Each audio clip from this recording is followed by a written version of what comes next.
Baiklah tuan-tuan dan puan-puan, dengan itu kita masuk pula pembahasan kita seterusnya yang terakhir, iaitu kertas kelima, di manakah Allah Subhanahu Wa Taala. Sebenarnya sebelum kertas ini pun kita telah menjawab tadi beberapa perbincangan kita, tetapi ini secara khusus tentang kita bicarakan di manakah Allah. Kerana persoalan ini, anak-anak kita pun tanya, mak, mana Allah Ta'ala mak? Mana Tuhan kita? Dan demikian jugalah murid-murid kita, kawan-kawan kita kata, kau kata Tuhan ada, mana Tuhan? Kat mana Allah Ta'ala?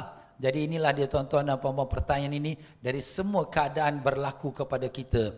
Maka pendek kata persoalan ini perlukan jawapan yang tepat, ringkas dan padat berasaskan kepada dalil yang jelas dan muktabar. Ini bersangkut paut dengan agama, bersangkut paut dengan akidah. Kita tidak boleh sekadar ikut akal kita, kita tak boleh nak menyenangkan orang, kita nak memuaskan hati sesiapa yang bertanya, kita jawab ikut senang hati dia, tidak. Kita kena mengikuti apa yang telah digariskan oleh ajaran Islam kita, Al-Quran dan Sunnah, hadis dan ijma' yang telah disepakati oleh alim-alim ulama' kita. Maka tuan-tuan dan puan-puan rahimakumullah, dalam perkara ini tuan-tuan dan puan-puan, apakah jawapan kita bagi umat Islam Ahlus Sunnah Jamaah Al-Asy'ariyah?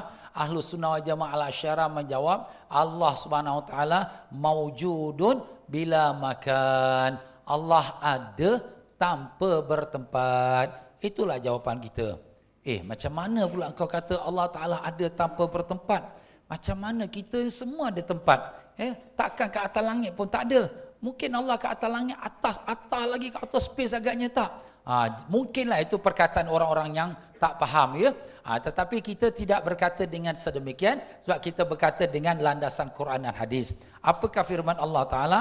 A'udzubillahi minasyaitanirrajim. Laisa kamitslihi syai' wa huwas samiul basir. Allah tidak serupa sesuatu dan dialah Allah yang mendengar lagi Maha melihat.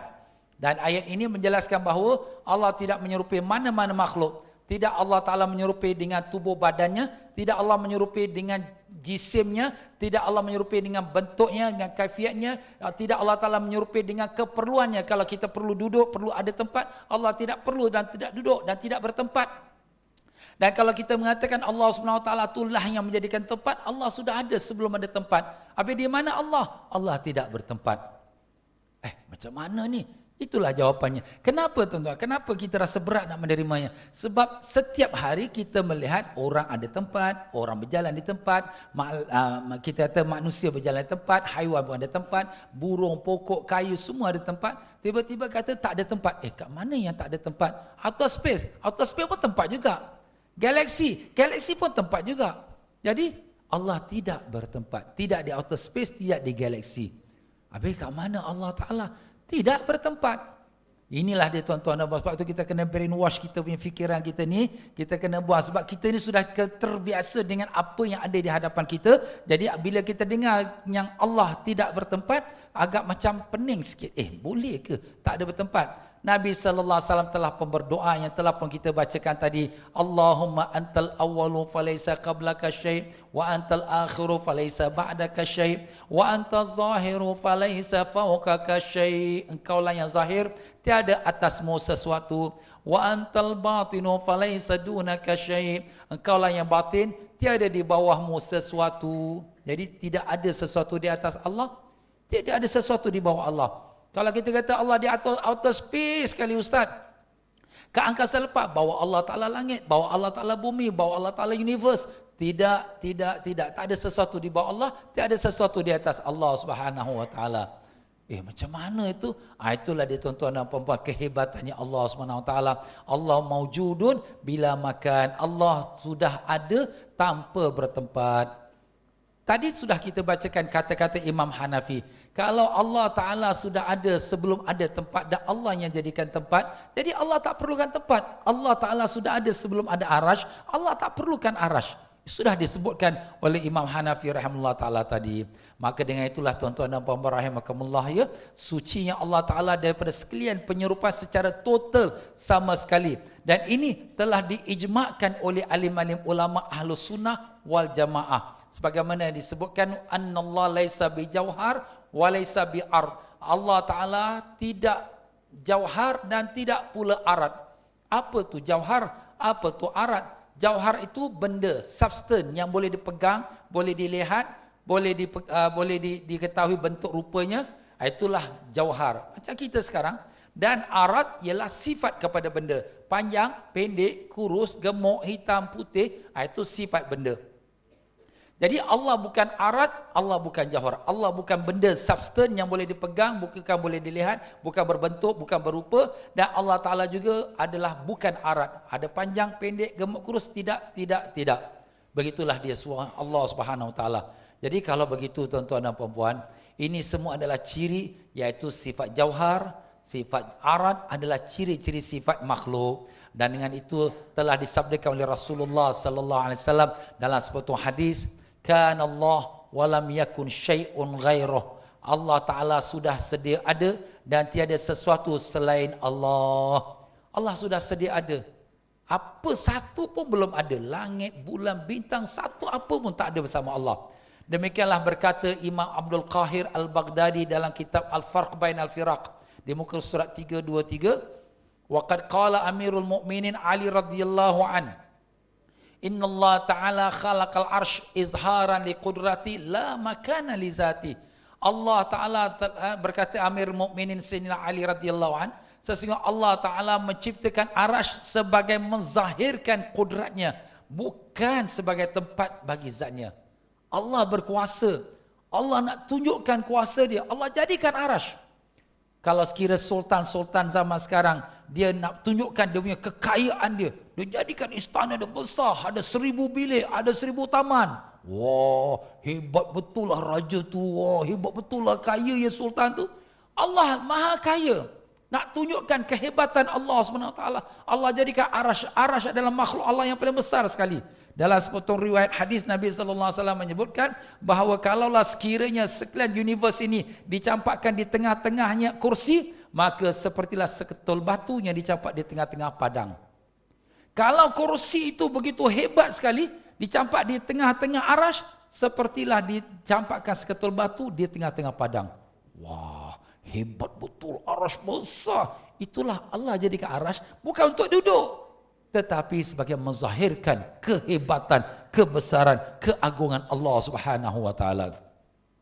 Berkata Al-Imam Nawawi dalam Syarah Muslim, juzuk yang ketiga muka surat yang ke-14, wallahu munazzahun 'anil jismi wal had. Allah itu tersuci dari jisim dan dari had. Had itu dari arah. Dari arah atas, bawah, kiri, kanan tak ada. Allah Ta'ala tidak sedemikian. Dan berkata Sultan Ulama Asy-Syaikh Izzuddin bin Abdul Salam dalam kitab Al-Qawaid muka surat 201, adalah dari jumlah akidah yang tidak mampu orang awam memahami, ialah bahawa Allah Ta'ala tidak berada dalam alam dan tidak pula di luarnya dan tidak bersentuh atau berpisah darinya. Ini yang pelik. Orang awam pening. Macam mana ustaz kata Allah dalam alam? Tidak. Luar alam? Tidak. Allah bersentuh pun tidak. Allah terpisah pun tidak. Tak fahamlah. Allah tak ada tempat. Tak fahamlah. Kenapa tak faham? Sebab tak belajar. Bila dah belajar, fahamlah. Itulah sebab tu wajib belajar tuan-tuan. Talabul ilmi faridatun ala kulli muslim. Menuntut ilmu tu adalah wajib atas setiap orang Islam. Sebab itulah berkata lagi Al-Imam Ghazali rahimahullah ta'ala dalam kitab Ihya Ulumuddin, juzuk yang keempat muka surat 434, sesungguhnya Allah Ta'ala tersuci dari tempat dan dari bumi dan dari arah, dan tiadalah dia dalam alam, tiada pula di luarnya. Tiada Allah berpisah darinya dan tiada pula Allah dalam alam. Telah merasa hairanlah akal orang awam hingga mereka mengingkarinya karena tidak tercapai pendengaran dan pengetahuan mereka. Jadi begitulah dia tuan-tuan dan puan-puan ya. Jadi kalau sekiranya orang awam, orang biasa, orang yang tak belajar, kita kata Allah tidak kat dalam alam, Allah tidak di atas alam, Allah tidak di luar, tidak di dalam. Tak fahamlah macam mana ni. Kerana itulah mereka yang mengingkarinya. Jadi kalau ada orang hari ini mengingkarinya, kita pun tak pelik juga. Kerana sudah pun disebutkan oleh ulama-ulama kita ya. Tetapi namun demikian, telah kita sebutkan tadi, Allah Subhanahu Wa Taala maujudun bila makan ya. Allah tidak berhajat pada tempat. Allah yang menjadikan tempat. Allah sudah sedia ada sebelum adanya tempat. maka dengan itu Allah tidak terletak di dalam had, tidak terletak dalam arah, tidak ada tempat yang menunjukkan berjisimnya Allah, berisi padu, pepejal, cecair atau gas dan sebagainya. Sebab bila kita kata Allah bertempat, mana Allah berbentuk? Bila kita kata Allah berbentuk, mana bila berbentuk tu berjisim, bertubuh badan. Bila bertubuh badan, ada substance, ada benda yang komponen daripada tubuh badan itu. Maka itu mustahil bagi Allah Subhanahu wa taala. Demikianlah tuan-tuan dan puan-puan ya, Maha suci Allah dari sekalian sifat-sifat tersebut, kerana wujudnya Allah sudah wujudnya Allah dari azali lagi. Sabda Nabi sallallahu alaihi wasallam, "Kana Allah wa huwa ala ma kan." Allah Taala sudah sedia ada, dan Allah seperti apa yang dia telah sedia ada. Macam mana Allah sudah sedia ada dahulunya, sebelum ada langit, bulan, bintang, sebelum ada satu makhluk pun Allah sudah sedia ada. Begitulah sampai hari ini Allah kekal seperti yang demikian itu. Yang mana kita tak faham kerana kita orang awam atau kita tak mempelajari, itu adalah kelemahan kita dalam mengenal Tuhan yang kita sembah, Allah Subhanahu wa taala. Maka adalah menjadi satu kesalahan bila kita mengatakan Allah ada di mana-mana. Ini banyak kita dengar, "Mak, kat mana Allah, Mak?" Budak, kau tak tahu Allah kat mana-mana ada. Ini kat mana-mana ni tuan-tuan. Maaflah, satu kesimpulan yang sangat mudah diambil oleh ibu-ibu kerana nak beri jawapan yang mudah kepada anaknya. Kau jangan main-main, Allah Ta'ala tengok engkau, Allah di mana-mana ada. Bukan begitu jawapannya. Sebab bila kita kata maaf, bila kita kata Allah di mana-mana, maaf, Allah ada dalam jamban. Awak kata Allah di mana-mana? Allah ada dalam, na'uzubillah, dalam khinzir. Awak kata Allah di mana-mana? Na'uzubillah min zalik. Jadi jawapan yang di mana Allah di mana-mana adalah jawapan yang salah. Allah tidak berada di mana-mana kerana mana-mana itu adalah tempat, dan Allah tidak bertempat. Dan demikian juga adalah satu kekeliruan yang mengatakan Allah berada di langit. Ustaz, kan dalam Quran Allah Ta'ala sebut, "Amintum man fis sama'." Apakah kau beriman dengan yang di langit? Ini kan Allah Ta'ala di langit. Habis dalam hadis Jariyah yang Nabi bertanya kepada seorang perempuan, hamba perempuan, di mana Allah? Dia kata, "Ainallah, Allah fis sama'." Allah di langit. Habis macam mana? InsyaAllah saat ini kita akan bentangkan hadis Jariyah sebentar lagi. Jadi dalam akidah Ahlus Sunnah Jamaah Syairah, bahawa mengatakan Allah di langit itu adalah satu kekeliruan yang bercanggah dengan pegangan Ahlus Sunnah. Dan demikian juga Allah berada di atas arash. Inilah yang dipegang oleh sebahagian ulama-ulama salafi. Maka ini juga bercanggah dengan apa yang dipegang oleh Ahlus Sunnah wal Jamaah. Bila kita kata Allah Ta'ala di arash, maka Allah Ta'ala berada di arash itu, apakah Allah yang dahulu ada ataukah arash yang lebih dahulu ada? Kalau kita kata Allah yang dahulu ada, sebelum ada arash, maka Allah tak perlu kepada arash. Seperti yang telah kita sebutkan tadi, Allah jadikan arash bukan untuk tempat duduknya, tapi Allah jadikan arash untuk supaya menunjukkan kebesaran dan keagungannya. Ya? Dan demikianlah dia tuan-tuan. Dan Allah berada di tempat yang tiada. Ini pahaman orang-orang yang dah belajar sains. Dia kata, "Ustaz, mungkin lepas pada outer space tu kan, kat sana kat ruang outer space yang kosong, kat situlah agaknya Allah Ta'ala ada." Maha suci Allah. Kita tanya balik, yang outer space tu siapa yang jadikan? Yang kosong tu, tempat kosong tu siapa yang jadikan? Allah kan? Habis kalau Allah yang jadikan, sebelum Allah jadikan, Allah sudah ada, habis Allah duduk kat situ. Maha suci Allah. Allah sudah sedia ada sebelum ada outer space. Outer space itu pun Allah yang jadikan, maka Allah tidak perlu kepada outer space itu. Maka dengan itu tuan-tuan dan puan-puan, fahaman daripada orang yang menganggap Allah Ta'ala tu mungkin di atas pada arash dan kursi, dan di bawah arash kursi itu langit yang 7. Di bawah langit yang 7 tu adalah universe. Itulah dia dunia, itulah bumi. Ini adalah pendapat yang salah. Inilah dia tuan-tuan, salah pahaman ini. Allah bukan di langit, Allah bukan di arash, bukan di kursi, bukan di outer space, tidak sama sekali. Habis kat mana? Allahu mawjudun bila makan. Allah tu wujud tanpa bertempat. Itulah yang telah disebutkan tadi dan itulah yang dipegang oleh Ahlus Sunnah wal Jamaah Al-Asy'ariyah. Tapi Ustaz, ini kita ada hadis tau. Hadis ini sahih Imam Muslim. Hadisnya telah disebutkan bahawa suatu kisah di mana seorang bernama Muawiyah bin Hakam Al-Sulami radhiyallahu an berkata, aku ada seorang jariah, hamba perempuan yang mengembala kambingku di sebelah Bukit Uhud dan Jauniyah. Satu hari aku pergi melihatnya. Tiba-tiba seekor serigala telah mengambil seekor dari kambing-kambing jagaannya. Dan aku ini adalah lelaki dari Bani Adam, manusia biasa. Marah seperti mana manusia biasa marah. Maka aku tempeling mukanya. Maka Rasulullah SAW sangat marah padaku. Maka aku berkata, ya Rasulullah, apa kata aku merdekahkan dia? Maka Nabi SAW pun menjawab, bawa dia kemari. Maka aku pun membawanya kepada Rasulullah SAW. Lalu sabda Rasulullah SAW kepadanya, Aina Allah? Qalat fis sama'. Qala man ana? Qalat anta Rasulullah. Qala a'tiqha fa innaha mu'minah. Artinya, di mana Allah? Jawabnya di langit. Rasulullah SAW tanya lagi, siapa aku? Jawabnya, engkau Rasulullah sallallahu alaihi wasallam. Jawab baginda, merdekakan dia kerana dia seorang yang beriman. Maksud zahir hadis ini seolah-olah menunjukkan kepada kita bahawa Allah berada di langit. Untuk menjawab hadis ini, kami bentangkan beberapa jawapan ulama muktabar. Antaranya tuan-tuan dan puan-puan berkata Imam Nawawi dalam Syarah Muslim, juzuk yang kelima muka surat 24. Hadis ini dari hadis-hadis sifat, yang mana terdapat dua pendapat ulama tafwid dan takwil. Sepertinya telah terdahulu pembicaraannya dalam kitab Al-Iman. Golongan yang pertama iaitu tafwid, beriman dengannya tanpa membahaskan maknanya dengan beriktikad bahawa Allah tidak menyerupai sesuatu dan mensucikan Allah dari sekalian penyerupan makhluk. Golongan yang kedua, takwilkannya dengan yang selayaknya.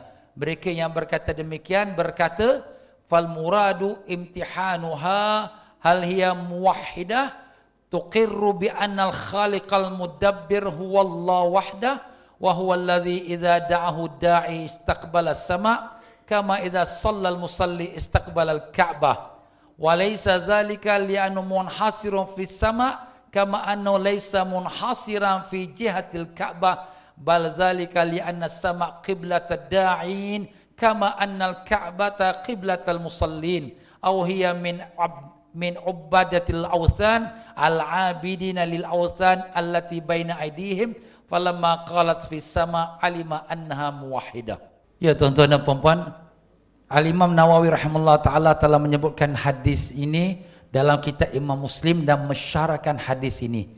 Pertama, Imam Nawawi mengatakan hadis ini adalah hadis sifat dan ulama telah terbagi pada dua yang telah kita sebutkan tadi, ulama Ahlus Sunnah maksudnya, iaitu golongan pertama, golongan kebanyakan ulama salaf, iaitu tafwid, menyerahkan bulat-bulat kepada Allah Ta'ala.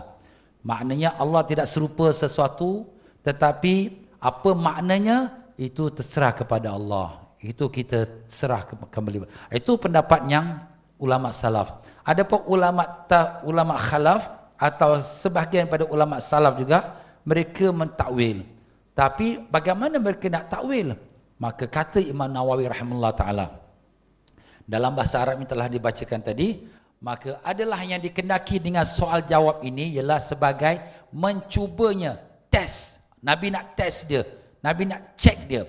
Apakah dia seorang yang mentauhidkan Allah, yang mengaku bahawa yang maha pencipta dan yang maha mentadbirkan, yang melakukan segala-galanya adalah Allah yang Esa? Dialah Allah yang apabila bermohon kepadanya seseorang pemohon akan menghadap ke langit, seperti mana seseorang yang solat akan menghadap ke Kaabah.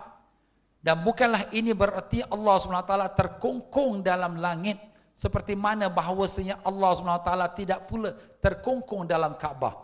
Fahamkan betul-betul kata Imam Nawawi, tuan-tuan dan puan-puan. Jadi perkataan fis sama', di manakah Allah? Wanita itu kata di langit.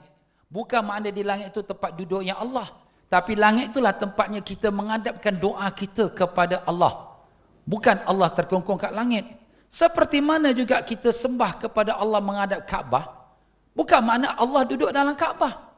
Tanya siapa-siapa Muslim, adakah kita kata Allah duduk dalam Kaabah? Tidak. Habis kenapa kau pergi sembah pada Kaabah? Allah tak ada kat situ. Jadi makna sini, Kaabah kiblat orang semayang, langit kiblat orang berdoa. Jadi Nabi bertanya kepada hamba perempuan ni, dia mana Allah? Dia kata di langit. Sebagai fahaman dia, kita selalu berdoa menghadap ke langit. Jadi itulah sangkaan dia sebagai kiblat kita dalam berdoa. Menyambung lagi kata Imam Nawawi rahimahullah ta'ala, bahkan kerana langit itu sebagai kiblat orang yang berdoa, seperti mana Kaabah kiblat orang yang bersolat.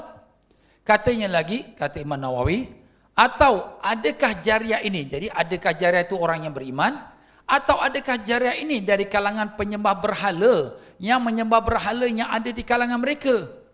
Maka apabila jariah, jadi kita kena faham, zaman itu zaman Islam baru berkembang. Jadi bila nak merdekakan hamba ini, Nabi nak tahu Islam ke tidak hamba ini. Jadi Nabi nak test. Dan orang yang baru sangat memeluk agama Islam, tak faham Islam tu, dan Nabi pun tak kenal dia tu Islam ke tidak. Jadi Nabi just tanya, testing, aina Allah, di mana Allah. Jadi Nabi nak tahu apakah dia sembah Allah atau dia sembah patung berhala. Maka berkatalah Nabi padanya, maka apabila jariah itu mengatakan di langit, maka kenallah Rasulullah bahawa ia adalah seorang yang mentauhidkan Allah, bukan dari kalangan penyembah berhala. Maka dengan sebab itu Nabi pun berkata, merdekakan dia kerana dia adalah perempuan beriman. Bukan kerana maknanya dia cakap tu betul Allah kat langit tu kat langit, tapi kerana dia tu menyembah Allah, kerana itu Allah, Nabi menganggap dia sebagai perempuan yang beriman. Itulah dia. Jadi sini tuan-tuan dan puan-puan, bila datang sesuatu hadis, kita kena lihat konteks hadis tu di saat bila dia datang. Dan Nabi punya tujuan tu apa? Bukan Nabi nak test macam kita kat kuliah nak test periksa, tidak. Nabi test orang Badui duduk tepi padang pasir yang tak tahu, tak masuk belajar, tak masuk dalam masjid Nabi, tak belajar pun. Tapi dia beriman pada Allah. Dia kata silap pun sebagai Nabi terima, dia telah beriman. Walaupun dia silap. Dan mungkin dia benar. Benar tu kerana perkataan sama itu bukan mesti maknanya langit. Sebagaimana Qadhi'iyat telah menyebutkan, tidak khilaf dari kalangan muslimin sama sekali maupun dari kalangan ulama fiqah, mereka dan muhaddisin, mutakallimin, pemimpin dan golongan yang bertaklid, tiada khilaf apa-apa yang datang dalam menyebutkan Allah berada di langit, seperti firman Allah, aamintum man fis sama, adakah kamu beriman kepada yang di langit? Maka nas seumpama ini tidaklah ditanggung atas zahirnya, bahkan ianya ditakwilkan di sisi seluruh mereka. Tak ada khilaf, kata Imam Qadhi'iyat. Dan Qadhi'iyat seorang ulama yang besar, yang masyhur daripada mazhab Maliki, dan beliau telah menyebutkan ini dan telah dinukil oleh Imam Nawawi rahimahullah ta'ala. Tak ada khilaf, apa saja yang menyebutkan Allah di langit itu ditakwilkan. Demikian juga dikatakan dalam riwayat hadis ini. Riwayat hadis ini bercanggah dengan riwayat yang lebih sahih yang datang dengan lafaz atashhadina alla ilaha illallah wa anni rasulullah sallallahu alaihi wasallam. Adakah kau menyaksikan tiada Tuhan melainkan Allah dan aku pesuruh Allah? Dari perawi yang sama yang dikeluarkan oleh Musannaf Abdul Razak juz yang ke-9 muka surat 175, dan juga kitab Muwatta muka surat 777.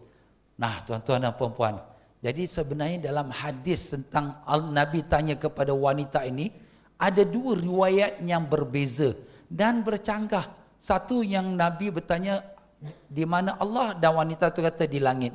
Dan satu lagi Nabi bertanya pada wanita itu, atashhadina, adakah kau menyaksikan aku adakah kau menyaksikan tiada Tuhan melainkan Allah dan aku Rasulullah? Maka wanita itu pun mengatakan na'am, ya.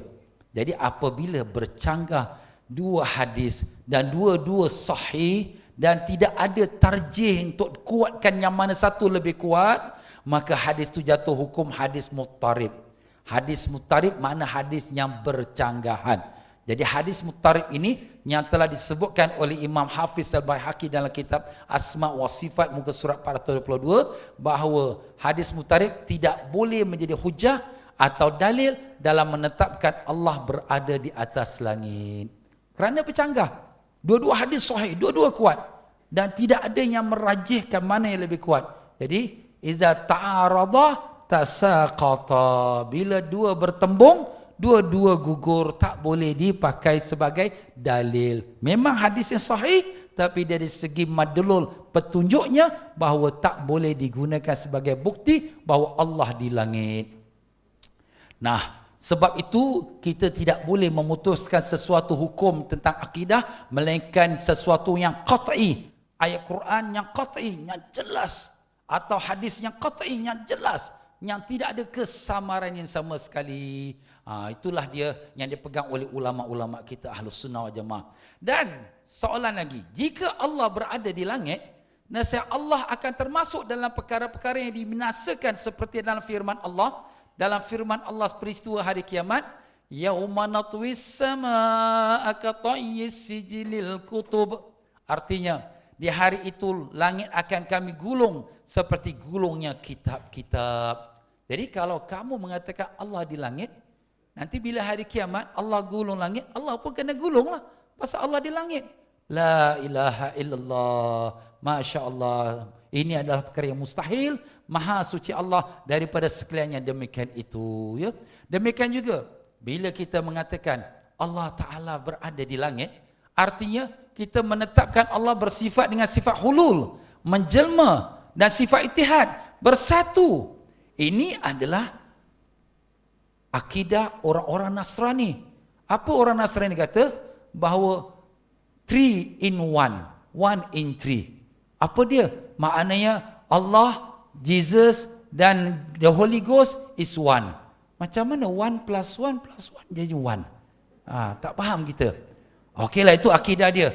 Tapi bila kita pula dalam Islam kita kata Allah di langit, Allah menyerap masuk dalam langit. Langit itu apa? Makhluk. Jadi Allah menyerap dalam makhluk.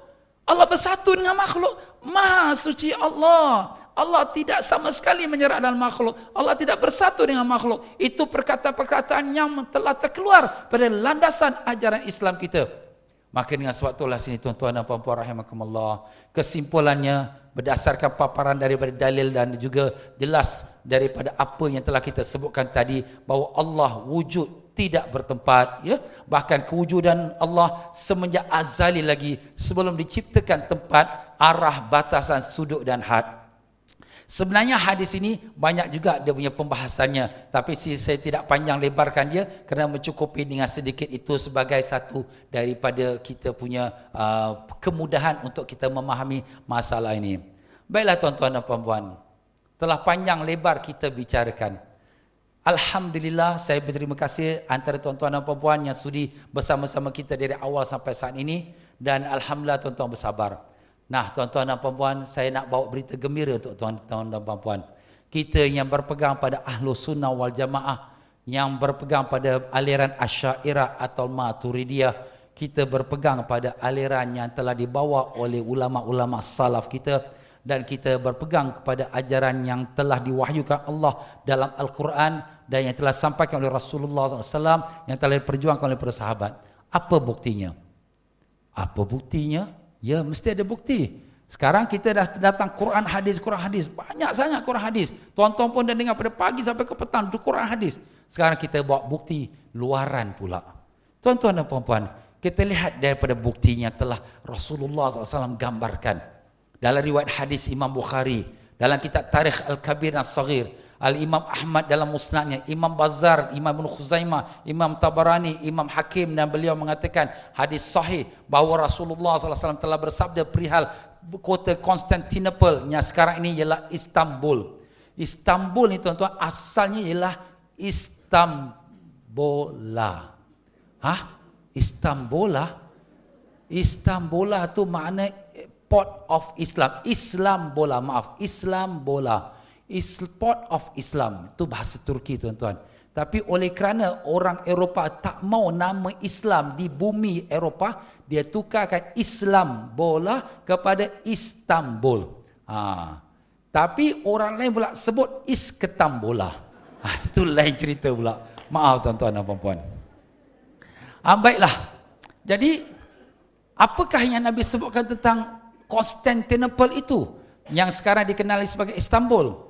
bahawa kota ini akan dimenangi oleh latuftahunnal Qastantiniyah falani'mal amiruha walani'mal jaishu zalikal jaish, yang artinya akan dibuka, dimenangi kota Constantinople, maka sungguh sebaik-baik ketua adalah ketuanya pemerintah, dan sungguh sebaik-baik tentera adalah tentera itu.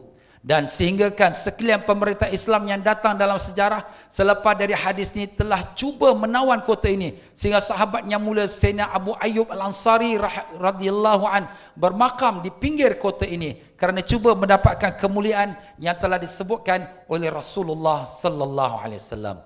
Jadi tuan-tuan dan puan-puan, semua daripada zaman pemerintah Islam, daripada zaman sahabat-sahabat, mereka cuba datang ke Constantinople untuk menawan kota itu, kerana Nabi dah sebut sebaik-baik tentera ialah tentera yang menang kota ini, dan sebaik-baik ketua, sebaik-baik pemimpin, sebaik-baik pemerintah ialah orang pemimpin pemerintah yang dapat memenangi kota ini. Tapi tuan-tuan dan puan-puan, semua kita sudah sedia maklum, kota Constantinople jatuh pada zaman pemerintahan Uthmaniyah di tangan pemerintah yang sangat warak dan sangat takwa pada Allah, iaitulah Sultan Muhammad Al-Fatih. Muhammad namanya, Al-Fatih gelarannya. Al-Fatih maknanya the conqueror, orang yang telah memenangi Constantinople. Jadi Daulah Uthmaniyah adalah daulah yang baik, pemerintah yang baik, dan Sultan Muhammad Al-Fatih adalah ketua yang baik, tenteranya adalah tentera yang baik. Ini dipuji Nabi SAW. Sahabat-sahabat sampai cuba nak ke sana. Abu Ayyub Ansari makamnya ada di pinggir kota Constantinople kerana tak dapat masuk. Dan alhamdulillah saya dapat ziarah ke makam Abu Ayyub Ansari suatu saya ziarah ke tempat Istanbul. Jadi tuan-tuan dan puan-puan, apa jawab soalannya? Soalan ini tuan-tuan dan puan-puan, apakah pegangan Sultan Muhammad Al-Fatih? Pegangannya adalah bermazhab Hanafi, dan dia bertarekat Naqsyabandi, dan dia bermazhab Abu Mansur Al-Maturidiyah, salah seorang daripada imam Ahlus Sunnah wal Jamaah. Soalannya tuan-tuan dan puan-puan, mazhab Maturidiyah dan Asy'ariyah sama seperti kedudukan mazhab Ahlus Sunnah Jamaah. Apakah mungkin Rasulullah SAW memberikan pujian kepada seorang yang sesat akidahnya, yang sudah salah pegangannya? Kalau dia pegang mazhab Hanafi, ini mazhab Hanafi tak betul lah, kita nak ikut Quran hadis, dah sesat. Ini mazhab Maturidiyah tak betul lah, ni apa ni belajar ni, wujud kidam bakar ni semua tak payahlah, dah sesat. Apakah Allah akan beri kemenangan dan pujian yang disabdakan Nabi itu kepada orang yang dah sesat? Tidak, sama sekali tidak. Allah tidak silap, Nabi pun tidak silap. Yang silap kitalah yang silap, tuan-tuan dan puan-puan. Buka minda kita, tuan-tuan, buka hati kita, tanya diri kita, akukah yang silap atau Nabi yang silap, atau Muhammad Al-Fatih yang silap? Siapa yang silap, tuan-tuan? Dan pada hari pertama sewaktu saya ziarah ke Istanbul, ada satu gereja yang besar nama Saint Sophia, the biggest church in Eropah, the first biggest church. Dan apabila Muhammad Al-Fatih memenangi kota Istanbul itu, Constantinople, dia jadikan Church Saint Sophia itu sebagai masjid. Pertama sekali hari Jumaat nak dilaungkan azan dan nak sembahyang Jumaat. Setelah selesai semua laung azan, semua imam-imam semua merasa ingin untuk jadi imam yang pertama di bumi Eropah solat Jumaat. Jadi bila mufti negara itu lihat semua imam-imam semua nak jadi imam, maka dia pun buat satu isytihar. Hari ini yang boleh jadi imam sebagai menempah sejarah solat Jumaat yang pertama di bumi Eropah ialah seorang yang tak pernah tinggalkan sembahyang sunat dalam apa jua keadaan. Tak pernah tinggal solat tahajud, tak pernah tinggal solat qabliyah dan ba'diyah, tak pernah tinggalkan solat sunat. Bangunlah, maka silalah jadi imam. Satu orang tak bangun. Alamak, tak pernah tinggal sembahyang sunat. Kita ni ala ustaz, kadang terlepas juga, tahajud pun terkejut. Maaf tuan-tuan ya. Diulang kali kedua, tak ada orang bangun. Diulang kali ketiga, seorang yang rendah, orang yang rendah tuan-tuan, dengan tunduk maju ke depan, naik atas mimbar, kemudian paling menghadap pada jemaah untuk beri salam. Bila dia paling pada jemaah untuk beri salam, orang semua terkejut. Siapa dia? Sultan Muhammad Al-Fatih. Dialah orang yang tak pernah tinggal sembahyang sunat, walau dalam apa keadaan, dalam perang pun tak pernah tinggal sembahyang sunat. Kerana pegangan akidahnya kuat, pegangan fiqahnya betul, dan kesucian rohaninya di bawah amalan tarekah dia.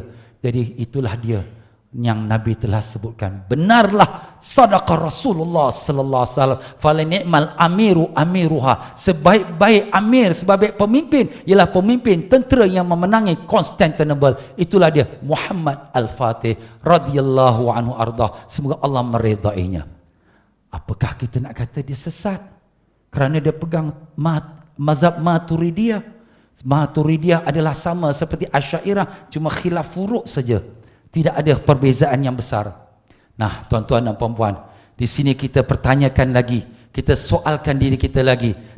Sebuah hadis yang telah diriwayatkan oleh Huzaifah bin Yaman radhiyallahu an, yang bertanyakan kepada Rasulullah sallallahu alaihi wasallam, apakah Islam yang sedang naik ini akan jatuh? Rasulullah sallallahu alaihi wasallam menjawab, ya. Dan setelah dia jatuh, apakah dia akan naik lagi? Nabi sallallahu alaihi wasallam jawab, ya.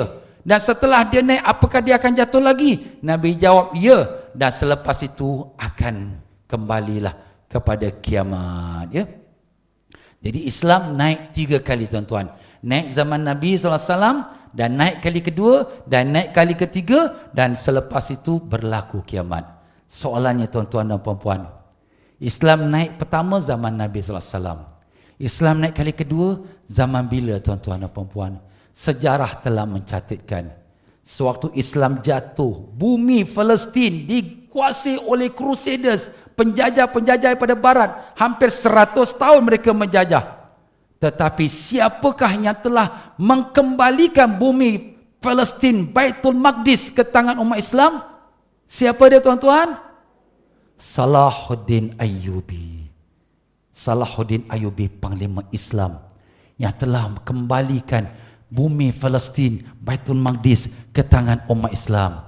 Soalannya, tuan-tuan dan puan-puan, Salahuddin Ayyubi, dia adalah seorang yang berbangsa Kurdi, Kurdistan, yang negara yang sekarang terbagi Turki, Syria, Iraq. Tetapi beliaulah orang yang telah berjasa kepada dunia Islam. Dia telah dapat mengalahkan tentera Crusaders sewaktu dalam peperangan Crusaders itu. Maka Richard Dalaihat telah luka parah. Di tengah malam, Salahuddin datang dan merawatkan Richard Dalaihat. Richard setelah segar kembali bertanya, siapakah anda yang datang merawat aku? Kata Salahuddin, aku Salahuddin. Richard Dalaihat terkejut. Engkau musuh aku, kenapa engkau datang rawat aku? Kata Salahuddin, aku tak ada musuh dengan engkau, wahai Richard. Kalau engkau nak datang bumi ini untuk ibadat engkau, untuk haji engkau, silakan, bumi ini sentiasa terbuka untuk engkau. Tapi baliklah ke negeri engkau, kerana ini bumi umat Islam, ini bumi orang Arab. Kembalikanlah kepada mereka. Nampak, tuan-tuan, bagaimana mulianya Salahuddin Ayyubi. Di mana makamnya, tuan-tuan dan puan-puan? Makamnya ialah di Damaskus. Ini tempatnya makam Salahuddin Ayyubi. Dapat kami ziarahi sewaktu ziarah di Damaskus. Maka Salahuddin Ayyubi telah bermakam di sini. Tapi soalannya, tuan-tuan dan puan-puan, Salahuddin Ayyubi yang telah Nabi sebutkan Islam akan bangkit pada kali kedua, dan itulah kali kedua Salahuddin Ayyubi. Siapa dia Salahuddin Ayyubi? Dalam fiqah bermazhab Hanafi, dalam akidah bermazhab Al-Asy'ariyah. Di sini tulis Maturidiyah, silap, ya, Al-Asy'ariyah. Jadi kalaulah sekira kita, tuan-tuan dan puan-puan, Nabi menyebutkan Islam akan bangkit, apakah mungkin Nabi menyebutkan bangkit Islam di tangan orang yang sudah sesat? Tak mungkin, mustahil. Tidak silap Nabi dalam perkataannya. Nabi tidak silap, Salahuddin pun tidak silap. Karena itulah Allah berikan kemenangan kepadanya. Dengan itulah kembali Baitul Maqdis setelah hampir 100 tahun di tangan orang-orang Nasrani. Waktu saya pergi ziarah Masjidil Aqsa, Masjid Nabi Allah Ibrahim di Hebron. Semua masjid-masjid itu sudah jadi gereja sewaktunya zaman Crusaders. Semua diletakkan pangkah dan salib dengan patung-patung mereka. Tetapi bila datang Salahuddin Ayyubi, dibuang semua salib-salib itu dan diletakkannya, iaitu simbol-simbol Ahlus Sunnah. Diletakkan nama Allah, Rasul, Nabi Muhammad sallallahu alaihi wasallam, Hasan, Hussein, Abu Bakar, Umar, Uthman, Ali. Sebab kita Ahlus Sunnah cinta pada Allah dan Rasul, cinta pada Ahlul Bait Hasan dan Hussein, dan cinta kepada sahabat-sahabat yang 4, Abu Bakar, Umar, Uthman, Ali, dan semua sahabat-sahabat Nabi sallallahu alaihi wasallam. Itulah simbol Ahlus Sunnah Jamaah. Dan dialah Salahuddin Ayyubi yang telah kembalikan umat Islam kepada ajaran yang benar, ajaran Ahlus Sunnah wal Jamaah. Jazahullahu anna khairal jaza. Semoga Allah membalasi beliau dengan sebaik-baik balasan bagi pihak kami dan ibu bapa kami dan daripada umat Islam seluruhnya. Amin ya rabbal alamin. Ada rezeki tuan-tuan, pergilah ziarah kepada orang-orang yang telah berjasa kepada kita. Maka tuan-tuan dan puan-puan, sebagai penutup majlis seminar kita pada hari ini, marilah kita berlapang dada, bukalah minda kita, berilah peluang, give chance to yourself. Jangan tutup peluang ini tuan-tuan. Fikirlah baik-baik, apakah Allah membangunkan agama Islam di tangan-tangan orang yang telah sesat akidahnya dan salah amalan fikahnya? Apakah kesemua ulama Ahlus Sunnah Jamaah yang merupakan ulama-ulama yang telah berjasa pada dunia Islam seperti Imam Ibn Hajar Asqalani yang digelarkan Amirul Mukminin dalam ilmu hadis telah sesat kerana berpegang pada akidah Asy'ariyah? Apakah semua ulama fiqh yang hebat yang mana kitab-kitab mereka menjadi rujukan di universiti-universiti Islam seluruh dunia seperti Imam Nawawi, Imam Suyuti, Imam Ramli dan sebagainya lagi telah sesat oleh kerana berpegang pada akidah Asy'ariyah atau Maturidiyah? Bahkan hampir seluruh ulama tafsir, hadis, tarikh, bahasa Arab dan lain-lain berakidah Asy'ariyah atau Maturidiyah. Bolehkah kita katakan mereka semua sudah sesat? Mereka semua tidak faham nas, hadis dan Quran? Tapi kita yang hidup di akhir zaman, zaman yang telah digambarkan Nabi sebagai zaman yang rosak, zaman yang penuh dengan fitnah, apakah kita lebih faham daripada mereka akan nanas Quran dan hadis? Tanyalah tuan-tuan, tanyalah diri kita. Bahkan ulama-ulama yang bertaraf aulia, iaitu wali-wali Allah yang telah zahir di tangan mereka akan karamah-karamah seperti Syekh Abdul Qadir Jilani Qaddasallahu sirrul aziz yang telah diakui akan kealimannya dan kewaliannya. Apakah kita katakan ianya adalah sesat dan keramah-keramah itu adalah sihir kerana ia yang berpegang pada Asy'ariyah? Tentu tidak sama sekali. Semoga tulisan ini memberi manfaat ilmiah kepada kita dan usia kerdil ini mendapat keridhaan Allah Ta'ala. Tiada daya dan upaya melainkan semua dari Allah SWT. Kepada dialah kembali sekalian pujian, dari dia kita datang dan kepadanya kita semua kembali. Aqulu qouli hadza wa astaghfirullahalazim li wa lakum. Tuan-tuan dan puan-puan, sebelum saya mengundurkan diri, saya minta maaf banyak-banyak daripada kata-kata saya terkasar bahasa, yang tersinggung perasaan. Yang benar semuanya dari Allah, yang salah silap pada kebodohan saya, kebebalan saya, kebingungan saya, maaflah banyak-banyak. Tuan-tuan dan puan-puan, maafkan ke tidak? Terima kasih banyak-banyak. Soalannya, Ustaz, bagaimana pula apabila Nabi SAW membaca doa naik kenderaan sambil mendongak ke langit dan senyum? Adakah ini menunjukkan Allah di langit? Bagus. Ya, bagaimanakah Nabi SAW baca doa naik kenderaan dan tengok ke langit? Sebagaimana kita sebut tadi, bukan kata tengok ke langit, kita angkat tangan pun menghadap ke langit. Dah kita sebut tadi, langit kiblat kepada kita berdoa. Seperti mana Kaabah kiblat bagi kita dalam sembahyang. Bukan makna Allah dalam Kaabah dan bukan makna Allah dalam langit. Begitulah kiblat kita sebagai menunjukkan rasa gembira kita kepada Allah, kita mendongak ke langit dan kita senyum. Ya, silakan. Di dalam peristiwa Isra' Mi'raj, Nabi SAW naik ke langit hingga ke Sidratul Muntaha untuk berhadapan dengan Allah. Adakah ini menunjukkan Allah bertempat? Bagus soalannya. Nabi menghadap kepada Allah sampai ke Sidratul Muntaha. Apakah Allah bertempat di Sidratul Muntaha? Jawapannya, Nabi diangkat oleh Allah sampai Sidratul Muntaha sebagai untuk memuliakan Nabi sallallahu alaihi wasallam. Sebab Allah dah sebut tujuan Isra' Mi'raj, subhanallazi asra bi 'abdihi lailan minal masjidil haram ilal masjidil aqsa allazi barakna haula linuriyahu min ayatina. Untuk kami perlihatkan kepada Nabi dari tanda-tanda kebesaran kami. Allah nak tunjukkan kebesaran Allah. naik langit pertama, kedua, tiga sampai Sidratul Muntaha. Bukan kerana Allah duduk kat Sidratul Muntaha, tapi Allah nak perlihatkan kepada Nabi kebesaran Allah. Dan keduanya, bertemunya Nabi SAW dengan Allah SWT, bertemu dengan tidak berkaifiat, dan bertemu Nabi dengan Allah tidak bertempat. Bagaimana? Itu adalah perkara yang Allah Ta'ala telah rahsiakan pada dirinya sendiri. Maka dengan sebab itulah di sini kita umat Islam Ahlus Sunnah Jamaah, kita beriman bertemu yang Nabi SAW dengan Allah di Sidratul Muntaha bukan bermakna Allah berada di Sidratul Muntaha. Sebagai contoh, tuan-tuan duduk dalam auditorium ni, kita buka televisyen, kita lihat Obama di Amerika. Apakah Obama depan kita kat sini? Kat sana lah ustaz, ni gambar satelit saja. Itu kepandaian manusia. Siapa yang beri pandai manusia? Allah yang beri kepandaian pada manusia. Maka Allah lebih daripada itu. Allah telah meletakkan tajallinya kepada Nabi SAW dengan seperintah 5 waktu sembahyang di Sidratul Muntaha, sedangkan Allah tidak bertempat dan tidak berkaifiat. Itu tuan-tuan ya. Wallahu alam. Apakah pendapat Ahlussunnah wal Jamaah Asy'ariyah tentang Lauh Mahfuz? Lauh Mahfuz adalah salah satu daripada ciptaan Allah Subhanahu Wa Taala yang telah diletakkan ke dalamnya semua segala perkara yang akan berlaku dan yang sudah berlaku, dan itu merupakan perbendaharaan dan rahsia Allah Subhanahu Wa Taala. Wallahu alam. Jika kita katakan tidak boleh katakan Allah boleh duduk, tapi Allah bersifat Rahman, Rahim, apakah bezanya sifat duduk dan Rahman? Bagus.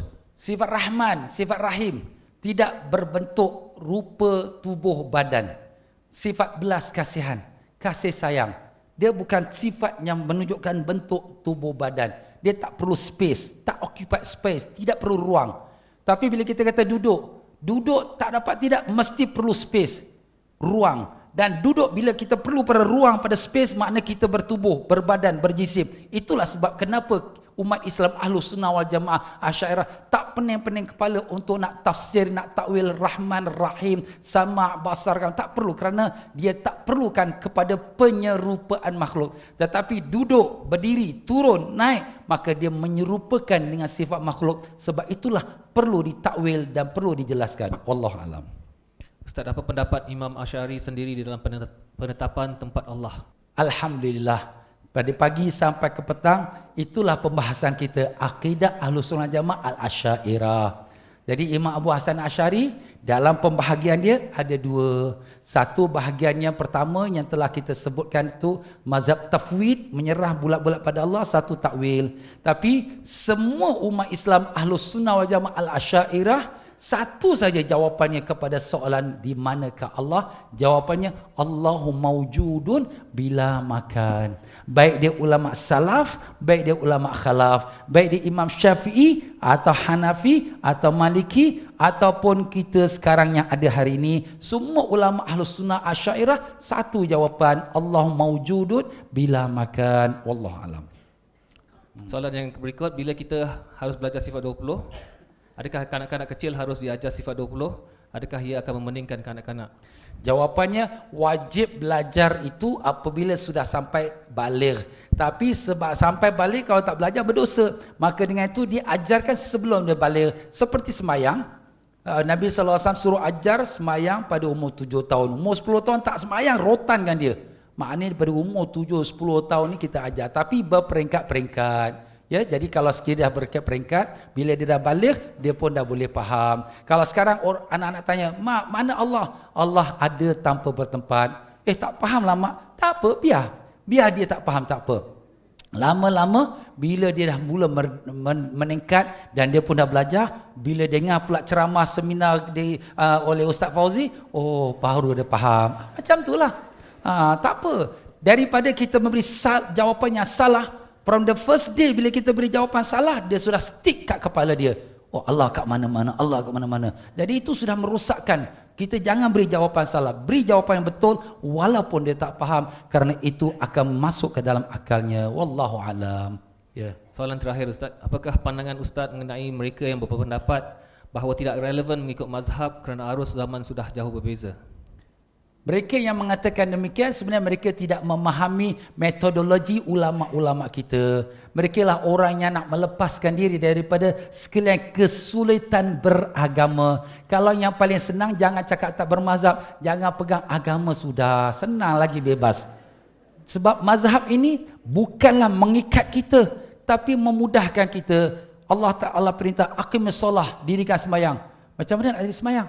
Ambil Quran, ambil hadis. Waktu pun dah habis, kau tak habis-habis cari-cari lagi. Sudahlah, Imam Syafi'i dah sebut, baca ni buat macam ni, sembahyang macam ni. Kan senang. Jadi buat apa? Jadi kalau mereka yang tak mau bermazhab kerana susah, sebenarnya mereka ni orang yang tak mau mengikut perintah Allah. Itulah yang sebenar. Wallahu alam. Baiklah tuan-tuan dan puan-puan, sekali lagi, saya punya jawapan bukan 100% betul. So, jawapan saya mungkin silap, mungkin ada orang tak senang, tak terima. Saya minta maaf. Jadi saya anggap hari ini kita berbincang adik-beradik, ya. Nah, kalau sekiranya ada tersinggung kanan, tersinggung kiri, terpijak kaki, tertembuk kat muka, maaf banyak-banyak, ya. Tak ada niat apa-apa, tak ada. Tak ada kita nak salah-salahkan orang. Ni semua satu pembahasan ilmiah. Ya, tuan-tuan semua dapat ilmu. Oh, ni hari ni, oh macam ni, baru kita faham. Tuan-tuan nak pilih jalan mana? It's up to you. Wa ma alaina illa al-balaghul mubin. Tidak ada atas saya melainkan saya menyampaikan kebenaran. Itu sahaja. Dengan itu saya sekali lagi mohon maaf, dan marilah sama-sama kita akhir majlis kita dengan sama-sama kita baca tasbih kafarah. Astaghfirullahalazim. Astaghfirullahalazim. Astaghfirullahalazim. Subhanakallahumma wa bihamdika asyhadu an la ilaha illa anta astaghfiruka wa atubu ilaik. Wabillahi taufiq wal hidayah. Wassalamualaikum warahmatullahi wabarakatuh.